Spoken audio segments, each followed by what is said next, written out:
Ho, ho, ho! Salut tout le monde! Aujourd'hui, je vous plonge dans le temps des fêtes, une période qui arrive à grands pas et qui arrive toujours plus rapidement qu'on ne le croit. C'est un moment dans l'année durant lequel on va passer beaucoup de temps en famille et entre amis, et il y a une bonne possibilité que vous ayez à faire un petit peu de magasinage avant. C'est pourquoi je vous propose un choix de 5 jeux que vous pouvez facilement donner dans un bas de Noël. Ce sont des jeux accessibles qui ont tous une belle qualité de production et qui ne laisseront pas un trop grand trou dans votre portefeuille. Alors je commence tout de suite avec ma première suggestion. C'est un jeu d'identité secrète pour 6 à 12 joueurs. Il s'agit de Mafia de Cuba. Mafia de Cuba est un jeu d'identité secrète très simple dans lequel un joueur va incarner le parrain de la mafia pendant que les autres joueurs vont à tour de rôle prendre la boîte à cigares du parrain et y piger un objet. C'est à ce moment que les joueurs choisissent le rôle qu'ils vont occuper tout au long de la partie. Ils peuvent devenir des voleurs et dérober des diamants au parrain, ou bien ils peuvent choisir d'occuper un rôle qui est encore disponible dans la boîte lorsqu'ils la reçoivent, comme par exemple être en équipe avec le parrain, ou bien choisir un des rôles qui a une condition de victoire particulière à la fin de la partie. Le parrain devra ensuite tenter d'identifier les voleurs et de récupérer la totalité de ces diamants. Mafia de Cuba est un jeu d'identité secrète qui peut être beaucoup moins stressant que d'autres jeux de ce type, dépendamment du choix qu'on fait lorsqu'on reçoit la boîte du parrain. Et c'est ce qui est intéressant avec ce jeu, c'est qu'il peut rejoindre à peu près tous les types de joueurs autour de la table. Pour ma deuxième suggestion, j'ai choisi une nouvelle adaptation d'un jeu qui a eu beaucoup de succès dans les dernières années. Il s'agit du jeu Bang, le jeu de dés. Bang, le jeu de dés est une version plus épurée et plus dynamique de son prédécesseur. Dans une partie, les joueurs vont avoir une identité secrète. Il va y avoir un shérif, des adjoints au shérif, des hors-la-loi ainsi qu'un renégat. Et chaque groupe de joueurs va avoir un objectif particulier pour la fin de partie. Le shérif et ses adjoints tentent d'éliminer les hors-la-loi tentent d'éliminer le shérif et le renégat pour gagner devrait être le dernier joueur encore dans la partie. À tour de rôle, les joueurs vont effectuer des actions en roulant les dés. Et ces actions peuvent être aussi simples que de se guérir ou bien de tirer un autre joueur, mais on peut également déclencher des actions particulières en obtenant des résultats spécifiques sur les dés. Bang, le jeu de dés est un jeu très rapide, ce qui fait que malgré qu'on puisse être éliminé dans une partie, on peut rapidement prendre part à une nouvelle partie et en jouer plusieurs, une à la suite de l'autre. On peut également apprécier le terme western qui est très présent dans le jeu. Pour la prochaine suggestion, on va changer de registre un petit peu. Je vous propose un jeu de cartes coopératif.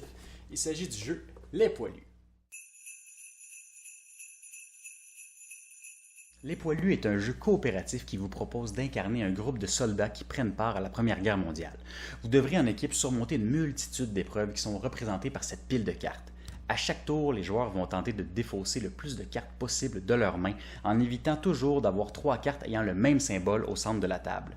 C'est un défi de taille que vous propose Les Poilus. C'est un jeu qui est très difficile. Évidemment, les joueurs vont subir des blessures de guerre. Vous allez pouvoir apporter votre soutien à vos compatriotes et même faire des discours motivateurs pour remonter le moral des troupes. C'est un jeu dont le déroulement est assez simple et qui va pouvoir plaire à peu près tout le monde. Le prochain jeu est probablement le plus simple de ma sélection. Il s'agit d'un jeu de dés intitulé Age of War. Age of War est un jeu de dés au concept on ne peut plus simple. À tour de rôle, les joueurs vont tenter de conquérir un château qui est encore disponible ou bien d'en voler un qui a déjà été conquis par un adversaire à un tour précédent. Pour ce faire, les joueurs vont faire une succession de lancers de dés en tentant d'obtenir les résultats requis qui sont illustrés sur la carte du château qu'ils sont en train d'attaquer. Évidemment, ces châteaux valent des points et le joueur qui a le plus de points à la fin de la partie est victorieux. Age of War, malgré sa simplicité, nous offre des parties qui sont remplies de rebondissements et qui sont serrées jusqu'à la fin. Cette mécanique de vol garde vraiment les joueurs impliqués dans la partie jusqu'à la fin et rend le tout vraiment excitant. On passe maintenant à ma dernière suggestion. Et maintenant, mesdames et messieurs, ma dernière suggestion, mais non la moindre, roulement de tambour. Welcome to the dungeon.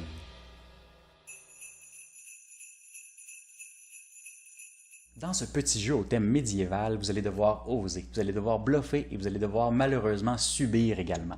Au début de la partie, on choisit un aventurier avec toutes ses pièces d'équipement et on le dépose au centre de la table. Ensuite, à votre tour, vous avez 2 choix à faire. Premièrement, passer ou piger une carte de monstre. Une fois que vous avez une carte de monstre en main, vous décidez de la déposer soit dans le donjon À ce moment-là, le monstre devra être combattu à la fin de la ronde ou bien vous retirez ce monstre du jeu, mais à ce moment-là, vous devez également retirer une pièce d'équipement à l'aventurier, ce qui va l'affaiblir considérablement pour la fin de la ronde. Le dernier joueur qui demeure en jeu, après que tous les autres aient décidé de passer, devra utiliser cet aventurier avec les équipements qui lui restent afin d'essayer de vaincre tous les monstres qui se trouvent dans le donjon. Si vous réussissez l'exploit à 2 reprises, vous gagnez la partie. Welcome to the Dungeon est un petit jeu extrêmement bien conçu dans lequel vous allez pouvoir porter de multiples chapeaux comme on nous le mentionne à l'arrière de la boîte. Vous pourrez être le plus brave, le plus fou ou bien tout simplement le malheureux joueur qui n'a pas eu le temps de s'enfuir. Alors j'espère que ça vous a plu. Mon but était de vous donner quelques idées ou peut-être même de vous faire découvrir quelques nouveaux jeux. Je crois que ce sont 5 valeurs sûres qui peuvent plaire à peu près tout le monde. Sur ce, j'aimerais vous remercier grandement pour avoir pris le temps de visionner et je profite de l'occasion pour vous souhaiter à tous et à toutes un excellent temps des fêtes.